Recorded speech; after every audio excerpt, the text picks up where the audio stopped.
The Adventure of the Noble Bachelor by Arthur Conan Doyle.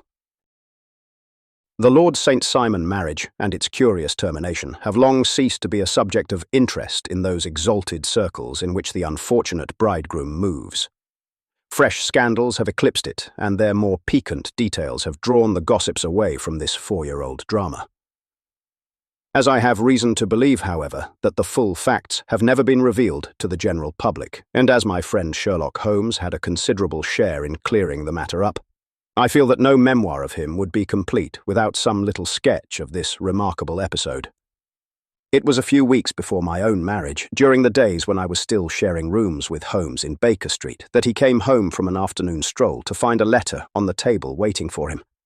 I had remained indoors all day, for the weather had taken a sudden turn to rain, with high autumnal winds, and the Giselle bullet which I had brought back in one of my limbs as a relic of my Afghan campaign throbbed with dull persistence.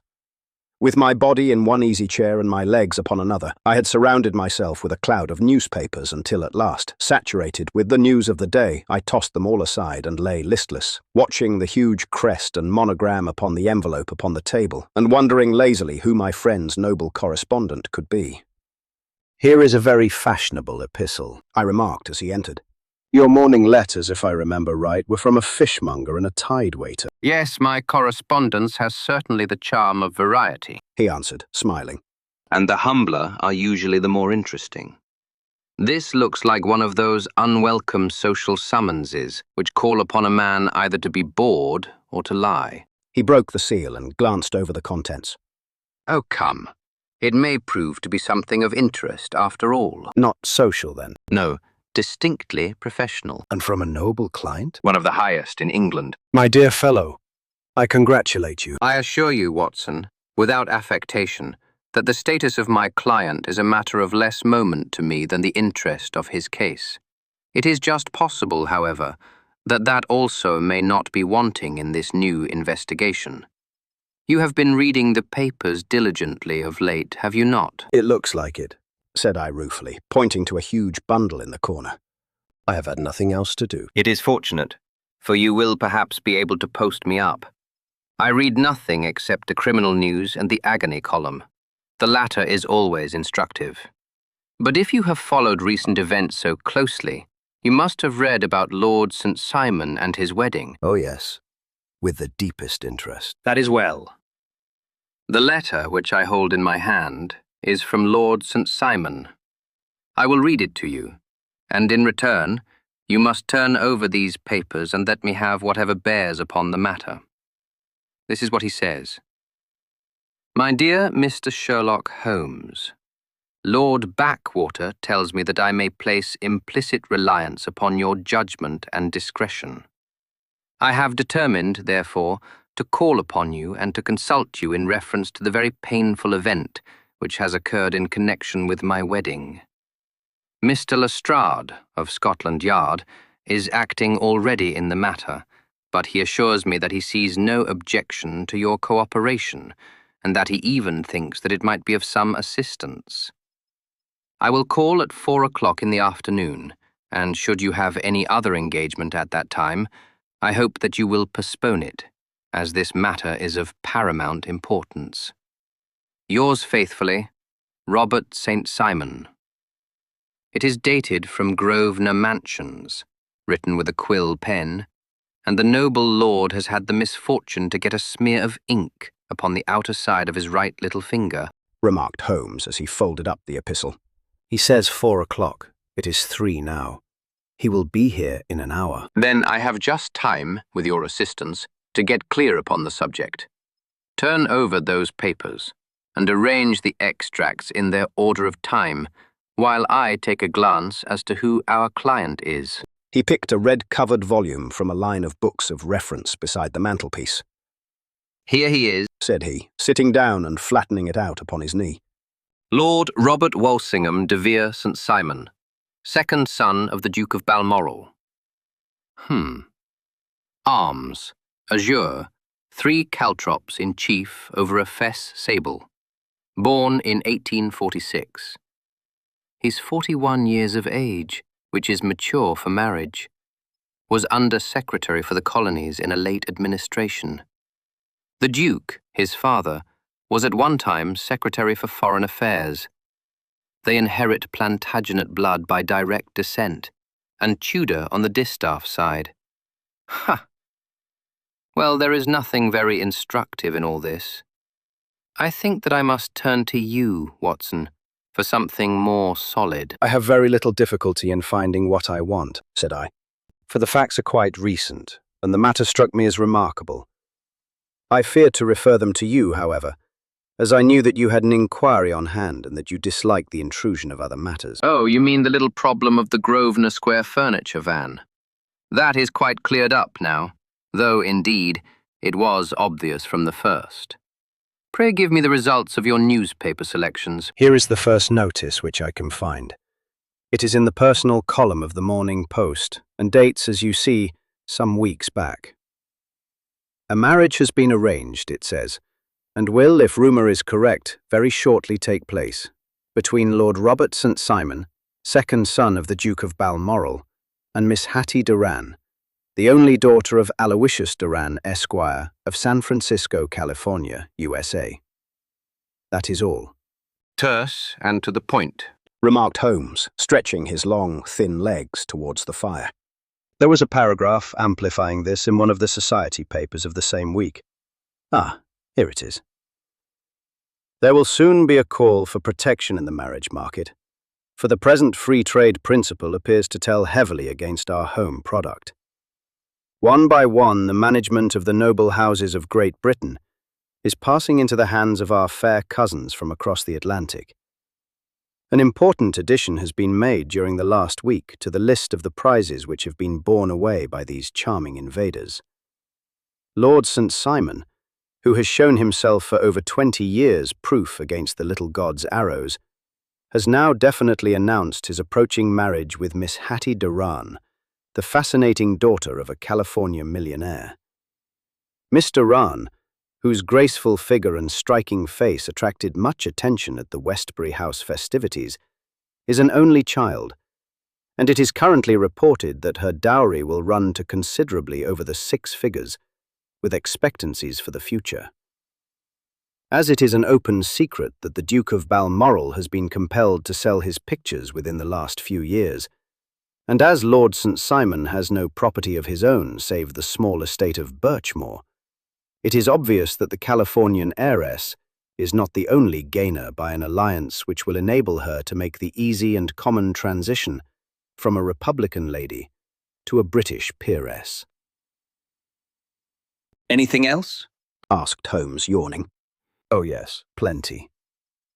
Then there is another note in the Morning Post to say that the marriage would be an absolutely quiet one, that it would be at St. George's, Hanover Square, that only half a dozen intimate friends would be invited, and that the party would return to the furnished house at Lancaster Gate, which has been taken by Mr. Aloysius Doran.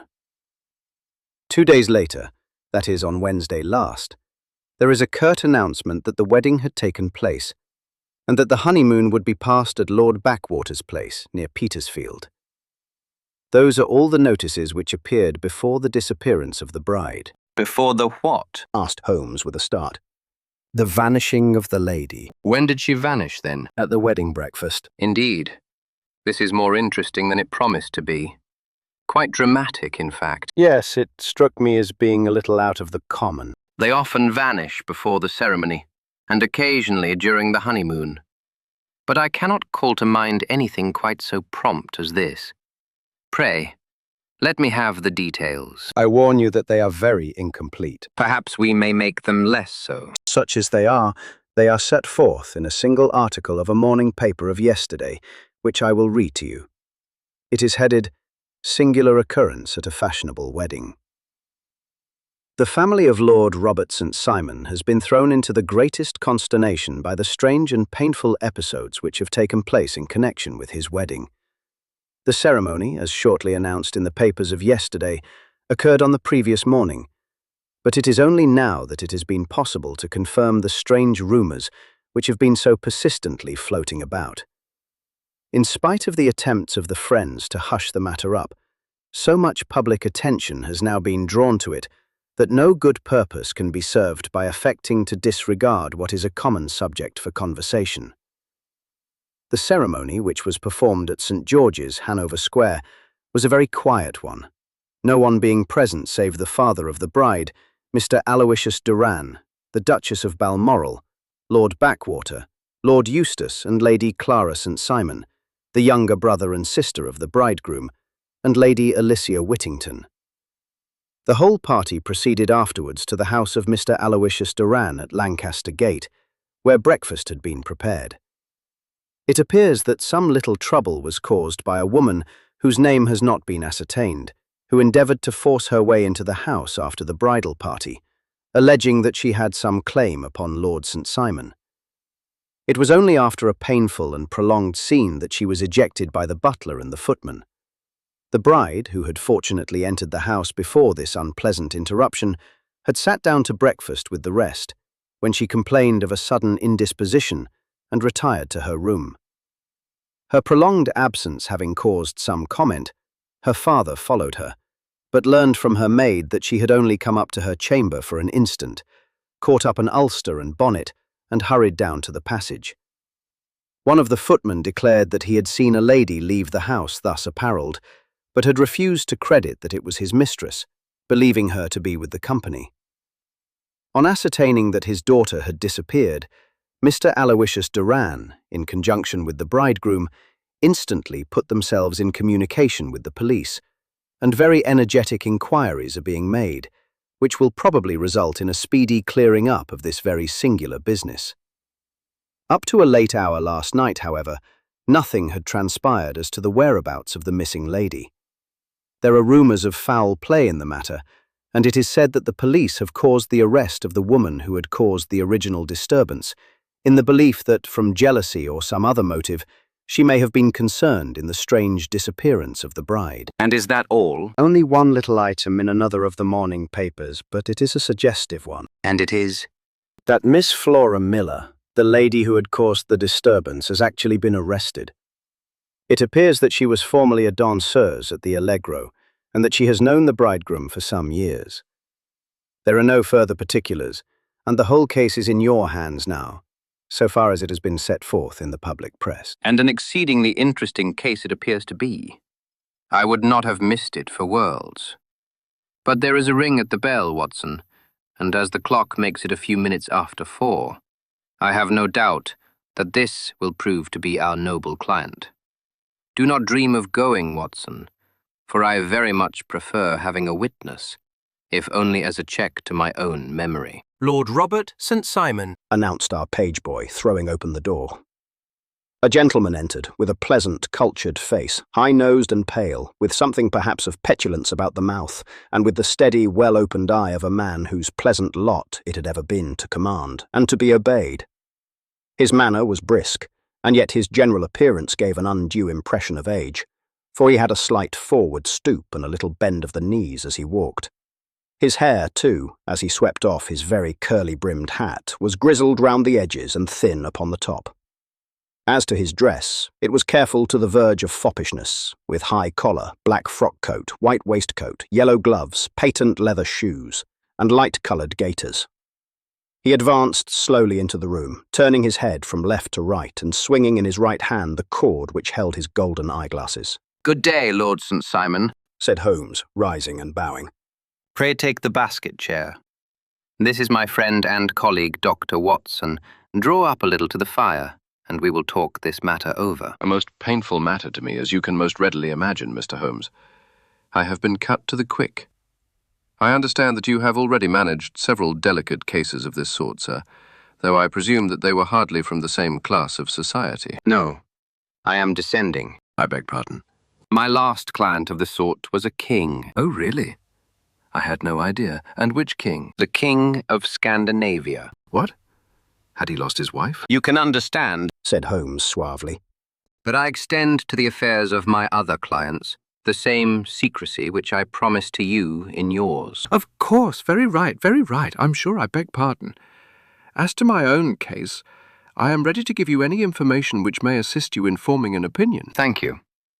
I have already learned all that is in the public prints, nothing more. I presume that I may take it as correct, this article, for example, as to the disappearance of the bride. Lord St. Simon glanced over it. Yes, it is correct, as far as it goes. But it needs a great deal of supplementing before anyone could offer an opinion. I think that I may arrive at my facts most directly by questioning you. Pray do so. When did you first meet Miss Hattie Duran? In San Francisco, a year ago. You were traveling in the States. Yes. Did you become engaged then? No. But you were on a friendly footing. I was amused by her society, and she could see that I was amused. Her father is very rich. He is said to be the richest man on the Pacific Slope. And how did he make his money? In mining. He had nothing a few years ago. Then he struck gold, invested it, and came up by leaps and bounds. Now, what is your own impression as to the young lady's, your wife's, character? The nobleman swung his glasses a little faster and stared down into the fire. You see, Mr. Holmes, Said he. my wife was 20 before her father became a rich man. During that time, she ran free in a mining camp and wandered through woods or mountains, so that her education has come from nature rather than from the schoolmaster. She is what we call in England a tomboy, with a strong nature, wild and free, unfettered by any sort of traditions. She is impetuous, volcanic, I was about to say. She is swift in making up her mind, and fearless in carrying out her resolutions. On the other hand, I would not have given her the name which I have the honor to bear. He gave a little stately cough. Had I not thought her to be at bottom a noble woman. I believe that she is capable of heroic self-sacrifice, and that anything dishonorable would be repugnant to her. Have you her photograph? I brought this with me. He opened a locket and showed us the full face of a very lovely woman. It was not a photograph, but an ivory miniature, and the artist had brought out the full effect of the lustrous black hair, the large dark eyes, and the exquisite mouth. Holmes gazed long and earnestly at it. Then he closed the locket and handed it back to Lord St. Simon. The young lady came to London then, and you renewed your acquaintance. Yes, her father brought her over for this last London season. I met her several times, became engaged to her, and have now married her. She brought, I understand, a considerable dowry. A fair dowry, not more than is usual in my family. And this, of course, remains to you, since the marriage is a fait accompli. I really have made no inquiries on the subject. Very naturally not. Did you see Miss Duran on the day before the wedding? Yes. Was she in good spirits? Never better. She kept talking of what we should do in our future lives. Indeed. That is very interesting. And on the morning of the wedding? She was as bright as possible, at least until after the ceremony. And did you observe any change in her then? Well, to tell the truth, I saw then the first signs that I had ever seen that her temper was just a little sharp. The incident, however, was too trivial to relate, and can have no possible bearing upon the case. Pray let us have it for all that. Oh, it is childish. She dropped her bouquet as we went towards the vestry. She was passing the front pew at the time, and it fell over into the pew. There was a moment's delay, but the gentleman in the pew handed it up to her again, and it did not appear to be the worse for the fall. Yet when I spoke to her of the matter, she answered me abruptly, and in the carriage on our way home she seemed absurdly agitated over this trifling cause. Indeed. You say that there was a gentleman in the pew. Some of the general public were present then? Oh, yes. It is impossible to exclude them when the church is open. This gentleman was not one of your wife's friends? No, I call him a gentleman by courtesy, but he was quite a common-looking person. I hardly noticed his appearance. But really, I think that we are wandering rather far from the point. Lady St. Simon, then, returned from the wedding in a less cheerful frame of mind than she had gone to it. What did she do on re-entering her father's house? I saw her in conversation with her maid. And who is her maid? Alice is her name. She is an American and came from California with her. A confidential servant. A little too much so. It seemed to me that her mistress allowed her to take great liberties. Still, of course, in America they look upon these things in a different way. How long did she speak to this Alice? Oh, a few minutes. I had something else to think of. You did not overhear what they said? Lady St. Simon said something about jumping a claim. She was accustomed to use slang of the kind. I have no idea what she meant. American slang is very expressive sometimes. And what did your wife do when she finished speaking to her maid? She walked into the breakfast room. On your arm? No, alone. She was very independent in little matters like that. Then, after we had sat down for 10 minutes or so, she rose hurriedly, muttered some words of apology, and left the room. She never came back. But this maid, Alice, as I understand, deposes that she went to her room, covered her bride's dress with a long ulster, put on a bonnet, and went out. Quite so. And she was afterwards seen walking into Hyde Park in company with Flora Miller, a woman who is now in custody, and who had already made a disturbance at Mr. Durand's house that morning. Ah, yes. I should like a few particulars as to this young lady, and your relations to her. Lord St. Simon shrugged his shoulders and raised his eyebrows. We have been on a friendly footing for some years, I may say on a very friendly footing. She used to be at the Allegro. I have not treated her ungenerously, and she had no just cause of complaint against me. But you know what women are, Mr. Holmes. Flora was a dear little thing, but exceedingly hot-headed and devotedly attached to me. She wrote me dreadful letters when she heard that I was about to be married, and to tell the truth, the reason why I had the marriage celebrated so quietly was that I feared lest there might be a scandal in the church. She came to Mr. Durand's door just after we returned, and she endeavoured to push her way in, uttering very abusive expressions towards my wife, and even threatening her. But I had foreseen the possibility of something of the sort, and I had 2 police fellows there in private clothes who soon pushed her out again. She was quiet when she saw that there was no good in making a row. Did your wife hear all this? No, thank goodness, she did not. And she was seen walking with this very woman afterwards? Yes. That is what Mr. Lestrade of Scotland Yard looks upon as so serious. It is thought that Flora decoyed my wife out and laid some terrible trap for her. Well, it is a possible supposition. You think so too? I did not say a probable one. But you do not yourself look upon this as likely. I do not think Flora would hurt a fly. Still, jealousy is a strange transformer of characters. Pray, what is your own theory as to what took place? Well, really, I came to seek a theory, not to propound one. I have given you all the facts. Since you ask me, however, I may say that it has occurred to me as possible that the excitement of this affair, the consciousness that she had made so immense a social stride, had the effect of causing some little nervous disturbance in my wife. In short, that she had become suddenly deranged? Well, really, when I consider that she has turned her back, I will not say upon me, but upon so much that many have aspired to without success, I can hardly explain it in any other fashion. Well, certainly that is also a conceivable hypothesis, said Holmes, smiling. And now, Lord St. Simon, I think that I have nearly all my data. May I ask whether you were seated at the breakfast table so that you could see out of the window? We could see the other side of the road and the park. Quite so. Then I do not think that I need to detain you longer. I shall communicate with you. Should you be fortunate enough to solve this problem, said our client, rising. I have solved it. Eh? What was that? I say that I have solved it. Where, then, is my wife? That is a detail which I shall speedily supply. Lord St. Simon shook his head.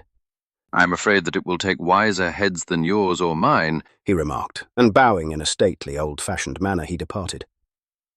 It is very good of Lord St. Simon to honour my head by putting it on a level with his own, said Sherlock Holmes, laughing. I think that I shall have a whisky and soda and a cigar after all this cross-questioning. I had formed my conclusions as to the case before our client came into the room. My dear Holmes, I have notes of several similar cases, though none, as I remarked before, which were quite as prompt. My whole examination served to turn my conjecture into a certainty. Circumstantial evidence is occasionally very convincing, as when you find a trout in the milk, to quote Thoreau's example. But I have heard all that you have heard. Without, however, the knowledge of pre-existing cases which serves me so well.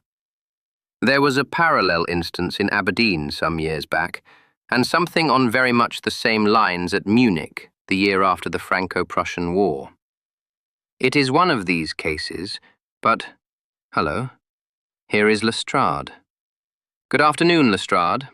You will find an extra tumbler upon the sideboard, and there are cigars in the box. The official detective was attired in a pea-jacket and cravat, which gave him a decidedly nautical appearance, and he carried a black canvas bag in his hand. With a short greeting, he seated himself and lit the cigar which had been offered to him. What's up then? Asked Holmes with a twinkle in his eye. You look dissatisfied. And I feel dissatisfied. It is this infernal St. Simon marriage case. I can make neither head nor tail of the business. Really? You surprise me. Who ever heard of such a mixed affair? Every clue seems to slip through my fingers. I had been at work upon it all day. And very wet it seems to have made you, said Holmes, laying his hand upon the arm of the pea-jacket. Yes, I have been dragging the Serpentine. In heaven's name, what for? In search of the body of Lady St. Simon. Sherlock Holmes leaned back in his chair and laughed heartily. Have you dragged the basin of Trafalgar Square fountain? He asked. Why? What do you mean? Because you have just as good a chance of finding this lady in the one as in the other. Lestrade shot an angry glance at my companion. I suppose you know all about it. He snarled. Well, I have only just heard the facts, but my mind is made up. Oh, indeed. Then you think that the Serpentine plays no part in the matter? I think it very unlikely. Then perhaps you will kindly explain how it is that we found this in it. He opened his bag as he spoke and tumbled onto the floor, a wedding dress of watered silk, a pair of white satin shoes and a bride's wreath and veil, all discoloured and soaked in water. There, said he, putting a new wedding ring upon the top of the pile. There is a little nut for you to crack, Master Holmes. Oh, indeed, said my friend, blowing blue rings into the air. You dragged them from the Serpentine? No, they were found floating near the margin by a park keeper. They had been identified as her clothes, and it seemed to me that if the clothes were there, the body would not be far off. By the same brilliant reasoning, every man's body is to be found in the neighbourhood of his wardrobe. And pray, what did you hope to arrive at through this? At some evidence implicating Flora Millar in the disappearance. I am afraid that you will find it difficult. Are you indeed now? Cried Lestrade with some bitterness. I am afraid, Holmes, that you are not very practical with your deductions and your inferences. You have made 2 blunders in as many minutes. This dress does implicate Miss Flora Millar. And how? In the dress is a pocket. In the pocket is a card case. In the card case is a note. And here is the very note. He slapped it down upon the table in front of him. Listen to this. You will see me when all is ready. Come at once. F.H.M. Now, my theory all along has been that Lady St. Simon was decoyed away by Flora Millar, and that she, with confederates no doubt, was responsible for her disappearance. Here, signed with her initials, is the very note which was no doubt quietly slipped into her hand at the door, and which lured her within their reach. Very good, Lestrade, said Holmes, laughing. You really are very fine indeed. Let me see it. He took up the paper in a listless way, but his attention instantly became riveted, and he gave a little cry of satisfaction. This is indeed important, said he. Ha! You find it so? Extremely so. I congratulate you warmly. Lestrade rose in his triumph and bent his head to look. Why? He shrieked. You're looking at the wrong side. On the contrary, this is the right side. The right side? You're mad. Here is the note written in pencil over here. And over here is what appears to be the fragment of a hotel bill, which interests me deeply. There's nothing in it. I looked at it before, said Lestrade. October 4th, rooms 8S, breakfast 2S. 6D, cocktail 1S, lunch 2S. 6D, glass sherry 8D. I see nothing in that. Very likely not. It is most important all the same. As to the note, it is important also, or at least the initials are, so I congratulate you again. I've wasted time enough, said Lestrade, rising. I believe in hard work, and not in sitting by the fire spinning fine theories. Good day, Mr. Holmes. And we shall see which gets to the bottom of the matter first. He gathered up the garments, thrust them into the bag, and made for the door. Just one hint to you, Lestrade, drawled Holmes before his rival vanished. I will tell you the true solution of the matter. Lady St. Simon is a myth. There is not, and there never has been, any such person. Lestrade looked sadly at my companion. Then he turned to me, tapped his forehead 3 times, shook his head solemnly, and hurried away. He had hardly shut the door behind him when Holmes rose to put on his overcoat. There is something in what the fellow says about outdoor work, he remarked. So I think, Watson, that I must leave you to your papers for a little. It was after 5 o'clock when Sherlock Holmes left me, but I had no time to be lonely, for within an hour there arrived a confectioner's man with a very large flat box. This he unpacked with the help of a youth whom he had brought with him, and presently, to my very great astonishment, a quite Epicurean little cold supper began to be laid out upon our humble lodging-house mahogany. There were a couple of brace of cold woodcock, a pheasant, a pâté de foie gras pie with a group of ancient and cobwebby bottles.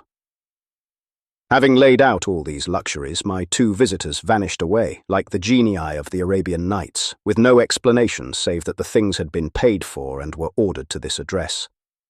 Just before 9 o'clock, Sherlock Holmes stepped briskly into the room. His features were gravely set, but there was a light in his eye which made me think that he had not been disappointed in his conclusions. They have laid the supper, then, he said, rubbing his hands. You seem to expect company. They have laid for 5. Yes, I fancy we may have some company dropping in, said he. I am surprised that Lord St. Simon has not already arrived. Ha! I fancy that I hear his step now upon the stairs. It was indeed our visitor of the afternoon who came bustling in, dangling his glasses more vigorously than ever, and with a very perturbed expression upon his aristocratic features. My messenger reached you, then? Asked Holmes. Yes, and I confess that the contents startled me beyond measure. Have you good authority for what you say? The best possible. Lord St. Simon sank into a chair and passed his hand over his forehead. What will the Duke say? He murmured. When he hears that one of the family has been subjected to such humiliation. It is the purest accident. I cannot allow that there is any humiliation. Ah, you look on these things from another standpoint. I fail to see that anyone is to blame. I can hardly see how the lady could have acted otherwise, though her abrupt method of doing it was undoubtedly to be regretted. Having no mother, she had no one to advise her at such a crisis. It was a slight, sir. A public slight, said Lord St. Simon, tapping his fingers upon the table. You must make allowance for this poor girl, placed in so unprecedented a position. I will make no allowance. I am very angry indeed, and I have been shamefully used. I think that I heard a ring, said Holmes. Yes, there are steps on the landing. If I cannot persuade you to take a lenient view of the matter, Lord St. Simon, I have brought an advocate here who may be more successful. He opened the door and ushered in a lady and gentleman. Lord St. Simon, said he, allow me to introduce you to Mr. and Mrs. Francis Hay Moulton. The lady, I think, you have already met. At the sight of these newcomers, our client had sprung from his seat and stood very erect, with his eyes cast down and his hand thrust into the breast of his frock-coat, a picture of offended dignity. The lady had taken a quick step forward and had held out her hand to him, but he still refused to raise his eyes. It was as well for his resolution, perhaps, for her pleading face was one which it was hard to resist. You're angry, Robert, said she. Well, I guess you have every cause to be. Pray make no apology to me, said Lord St. Simon bitterly. Oh, yes, I know that I have treated you real bad, and that I should have spoken to you before I went. But I was kind of rattled, and from the time when I saw Frank here again, I just didn't know what I was doing or saying. I only wonder I didn't fall down and do a faint right there before the altar. Perhaps, Mrs. Moulton, you would like my friend and me to leave the room while you explain this matter. If I may give an opinion, remarked the strange gentleman. We've had just a little too much secrecy over this business already. For my part, I should like all Europe and America to hear the rights of it. He was a small, wiry, sunburnt man, clean-shaven, with a sharp face and alert manner. Then I'll tell our story right away, said the lady. Frank here and I met in '84 in McQuire's camp near the Rockies, where Pa was working a claim. We were engaged to each other, Frank and I. But then one day, Father struck a rich pocket and made a pile, while poor Frank here had a claim that petered out and came to nothing. The richer Pa grew, the poorer was Frank. So at last, Pa wouldn't hear of our engagement lasting any longer, and he took me away to Frisco. Frank wouldn't throw up his hand, though, so he followed me there, and he saw me without Pa knowing anything about it. It would only have made him mad to know, so we just fixed it all up for ourselves. Frank said that he would go and make his pile too, and never come back to claim me until he had as much as Pa. So then I promised to wait for him to the end of time and pledged myself not to marry anyone else while he lived. "Why shouldn't we be married right away then?" said he. "And then I will feel sure of you, and I won't claim to be your husband until I come back." Well, we talked it over, and he had fixed it all up so nicely, with a clergyman all ready and waiting, that we just did it right there. And then Frank went off to seek his fortune, and I went back to Pa. The next I heard of Frank was that he was in Montana, and then he went prospecting in Arizona, and then I heard of him from New Mexico. After that came a long newspaper story about how a miners' camp had been attacked by Apache Indians, and there was my Frank's name among the killed. I fainted dead away, and I was very sick for months after. Pa thought I had a decline and took me to half the doctors in Frisco. Not a word of news came for a year and more, so that I never doubted that Frank was really dead.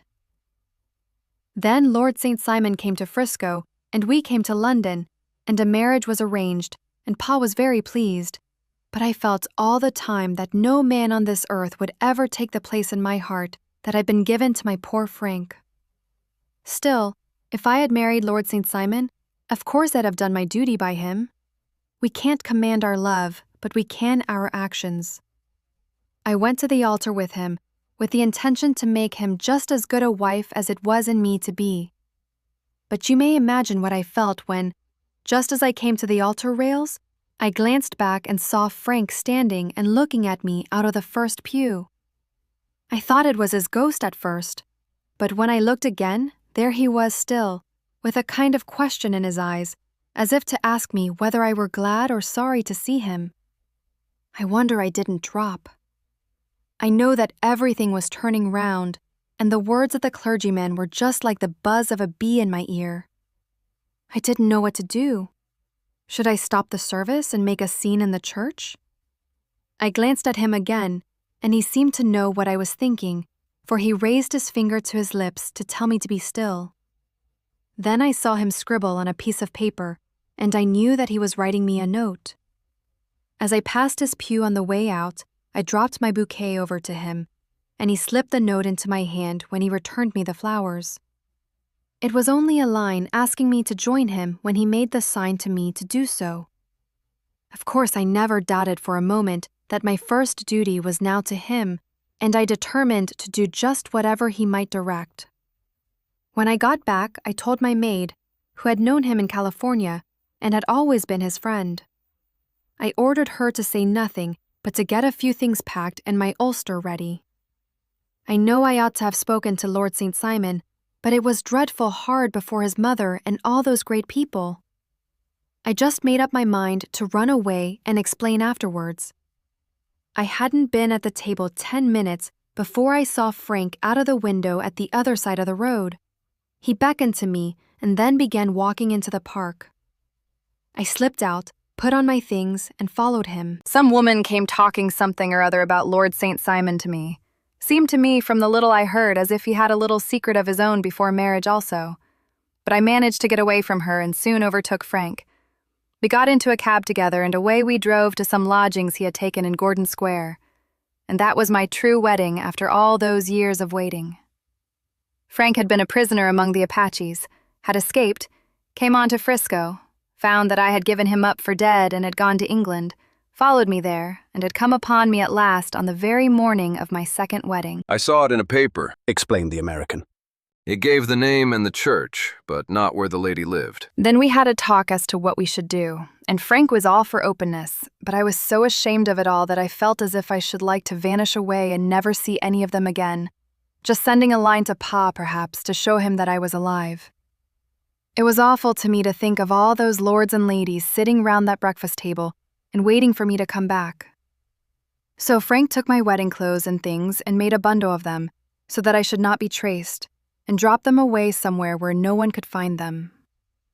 It is likely that we should have gone on to Paris tomorrow, only that this good gentleman, Mr. Holmes, came round to us this evening, though how he found us is more than I can think, and he showed us very clearly and kindly that I was wrong and that Frank was right, and that we should be putting ourselves in the wrong if we were so secret. Then he offered to give us a chance of talking to Lord St. Simon alone, and so we came right away round to his rooms at once. Now, Robert, you have heard it all, and I am very sorry if I have given you pain, and I hope that you do not think very meanly of me. Lord St. Simon had by no means relaxed his rigid attitude, but had listened with a frowning brow and a compressed lip to this long narrative.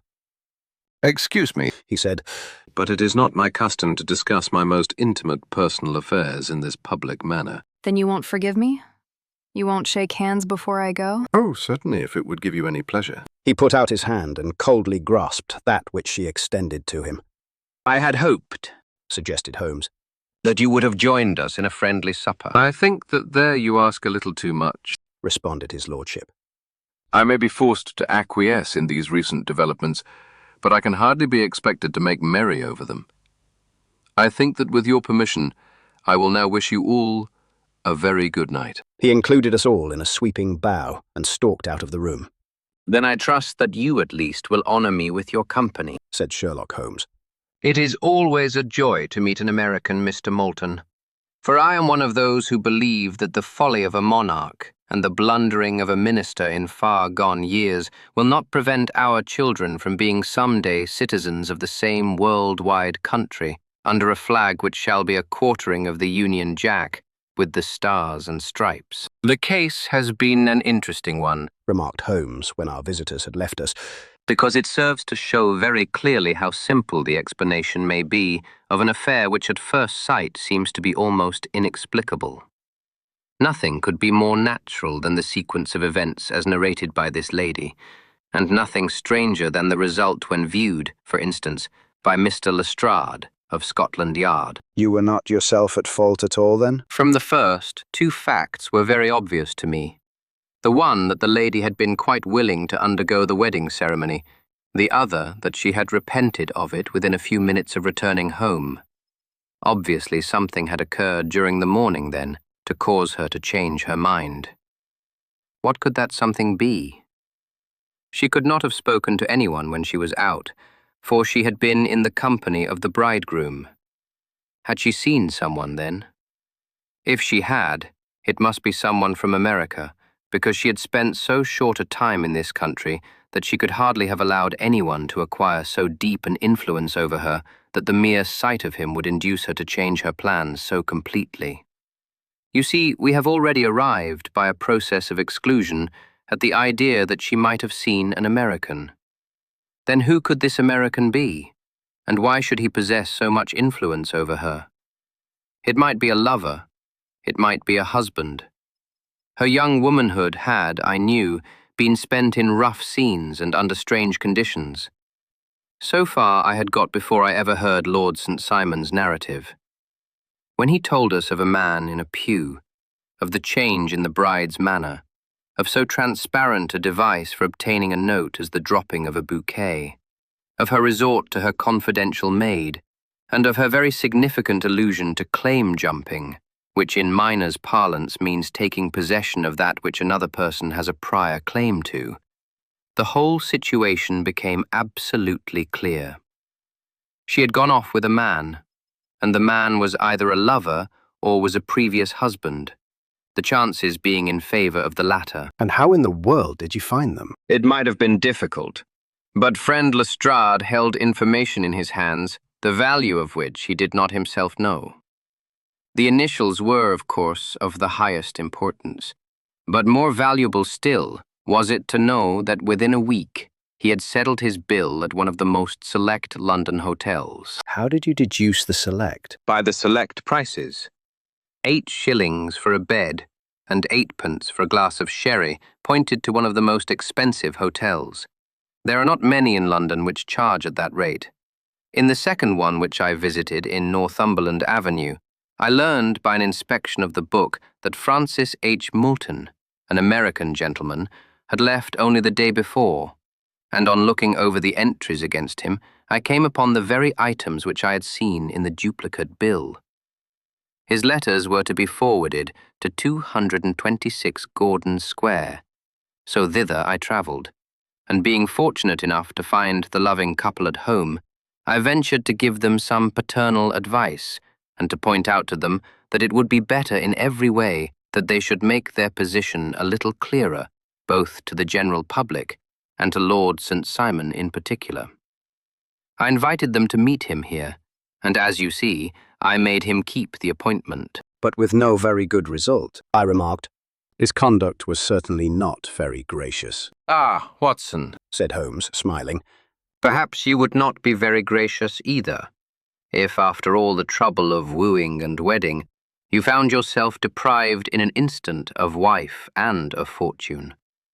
I think that we may judge Lord St. Simon very mercifully, and thank our stars that we are never likely to find ourselves in the same position. Draw your chair up and hand me my violin, for the only problem we have still to solve is how to while away these bleak autumnal evenings.